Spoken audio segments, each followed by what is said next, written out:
our junior design project, we worked on the Avian Advantage, which is a side-by-side display of a human and bird lung, which illustrates the fundamental differences between the two.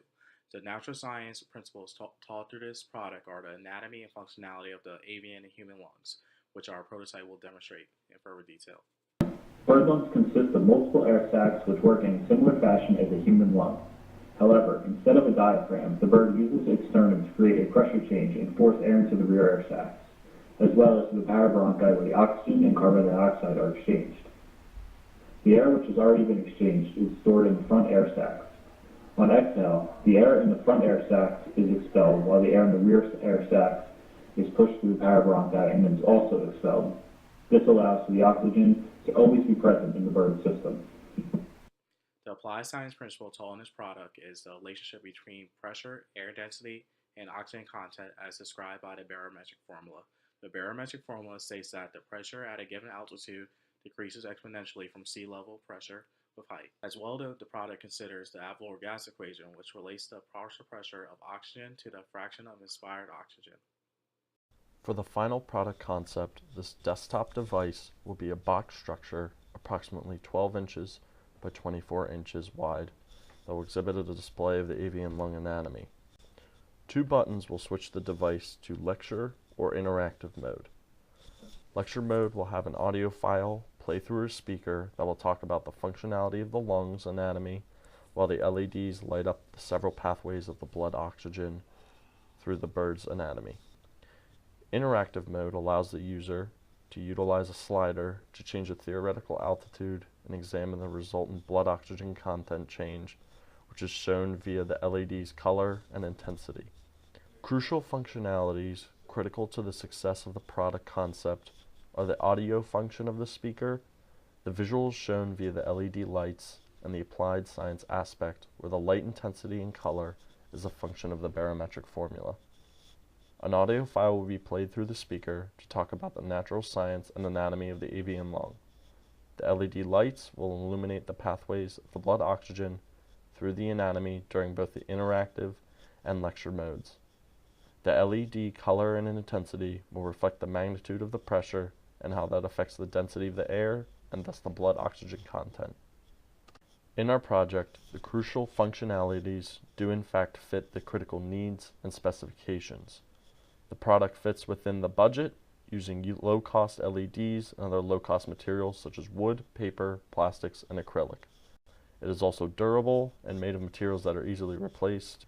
It is very storable. It also contains the proper applied and natural science. Our prototype will consist of a wooden box with a plexiglass panel in the front. The 5 pieces of wood will be cut to size. A laser cutter will be used to cut the plexiglass to size as well as remove cutouts for the electrical components. These components will be wired to a breadboard and an Arduino board. So in total, we performed 2 experiments. So the objective of experiment 1 was to test whether the various subsystems of the device worked together properly, how long it took the user to get to the correct mode, as well as whether the design features worked correctly. The first experiment covers all the crucial functionalities we talked about earlier. So the experiment was administered by having the user sit down in front of the device, and we asked them to enter the lecture mode. And then after they were finished with the lecture mode, we asked them a set of questions about how air flows through the lung. After the users finished with the lecture mode, we asked them to initiate the interactive mode. Once in interactive mode, they were asked to set the altitude to a specific limit, at which point we asked them what color the lights were. So for experiment 2, we were trying to test which method of conveying information was the best.